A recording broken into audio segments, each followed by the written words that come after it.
Hello. Hello. That was a weird hello. Hello. What I would like to share with you this week. So, every week I think about what would I like to share with you that will move your life forward.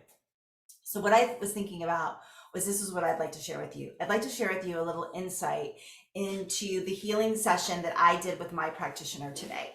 And I've been teaching healing work. I've been for a very long time, and I've been giving healing work in the healing arts for a very long time, and I've been receiving it for even longer. I don't know where I would be in my life, and I mean that wholeheartedly. I would probably be on the streets with a needle in my arm or dead if I had not engaged in getting sober, doing healing work, and putting one foot in front of the other and continuously receiving and asking for support. And I still do it today. We are never done. We are never done. And so we go through cycles for sure, right? We go through cycles of wanting and needing support, but we're really never done. So, what I'd like to share with you is my healing session today, and I really believe that it will support you. So, I have been, quite honestly, in the last month, it's been this like up and down. It's like I'm rocking it one day. I'm like, I'm rocking it. And the next day I'm like, I'm not rocking it. And I'm not feeling like I'm rocking it. In fact, I'm feeling like not good.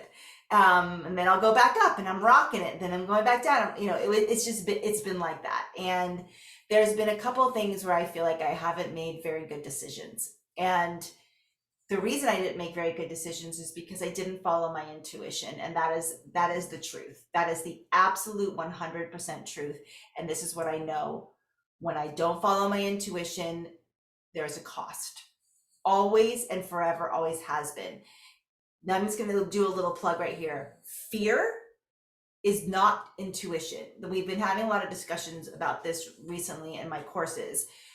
Intuition is intuition. Fear is not intuition. Okay, so because people can get caught up in that cycle. Well, I thought of it. Does that mean that it's true? It depends on the energy behind it. If it's got energy of fear, probably not. It's probably fear, ego-led thought.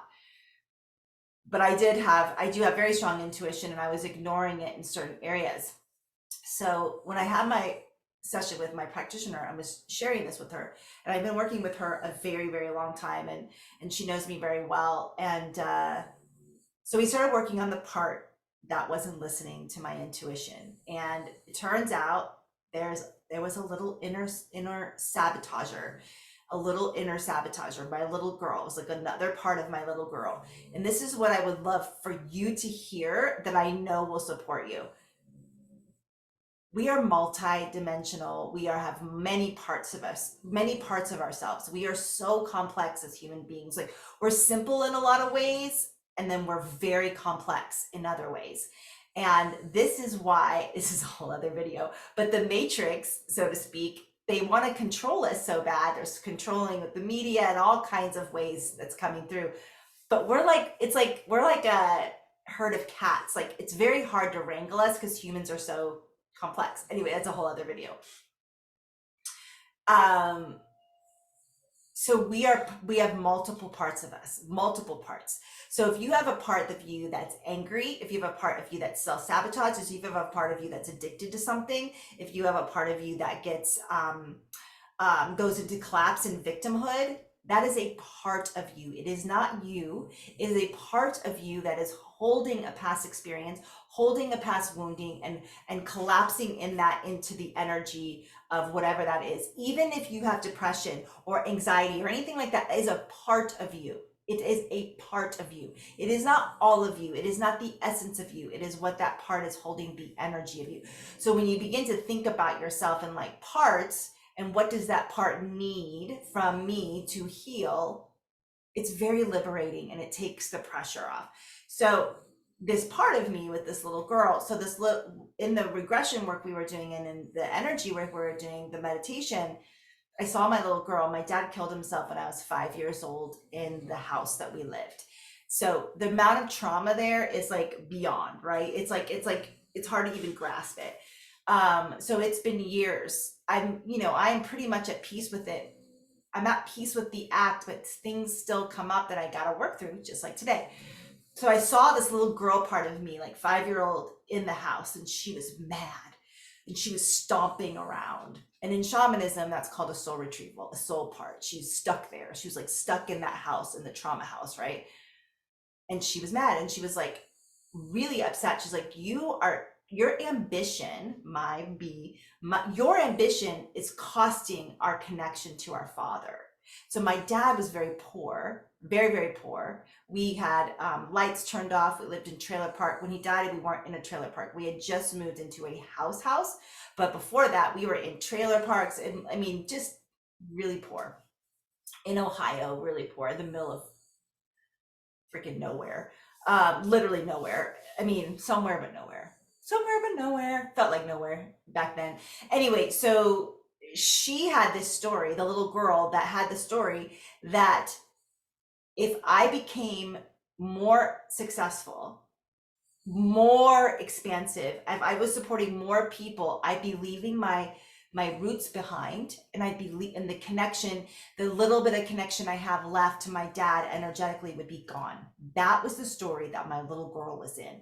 And she would come in and she was sabotaging me lately because I am feeling that. I am feeling this rise. I am feeling this, like there are so many ways that I'm getting bigger and stronger in my power. But man, she was like, I was allowing this part, I didn't even know it, to sabotage.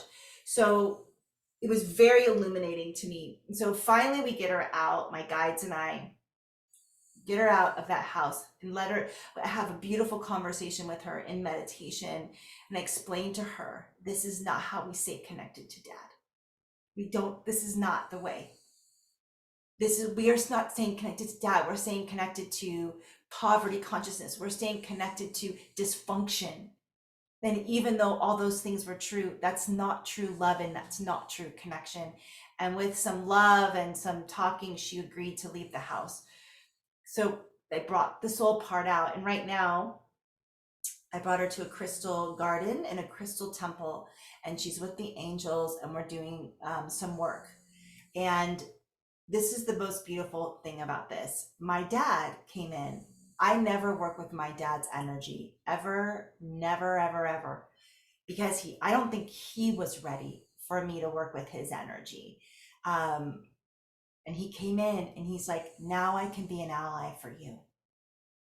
You had parts of yourself connecting to the traumas. Now I can help you. Now I can help your ambition. Now we can connect in love and beauty and support.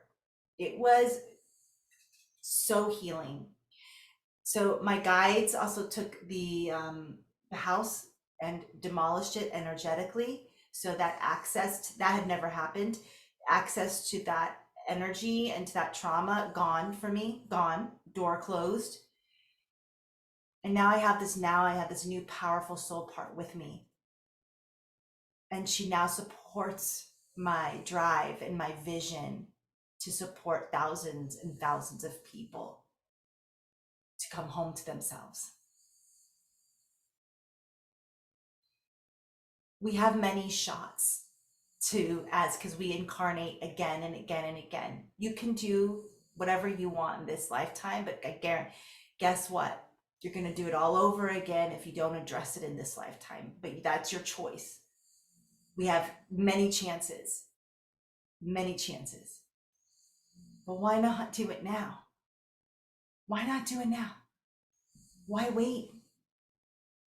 If you have parts of yourself that are sabotaging you or holding you back or keeping you out of your power or keeping you finding the love of your life, whatever the story is, and you may be fucking, excuse my language, so powerful in one way, right? With family or business or art, but there's something else that like hasn't fully integrated into your rise, into your vision, or maybe you've had a vision for a really long time and it's not fully manifested itself.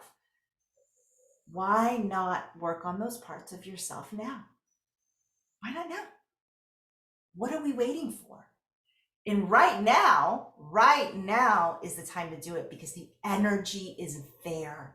It's intense and it's there. It's ripe for us to steer the ship, go up. So I wanted to share this, go up into power, expansion, higher vibration. So I wanted to share this with you, my personal healing session today, in the hopes that it will inspire you, support you, help you. You know, you can begin to talk up to your own parts. Just start talking to them with so much love. A part of you that may be checking out with TV too much, or whatever it is, just start talking to them and honor your intuition. There's always a cost. I just went through it. Now I get to learn from that. But this beautiful healing session came from that. So anyway, thank you so much for listening. May you have an amazing week, and I will see you here in the next video. All right, my name is Beth Osmer, and I'll see you next time.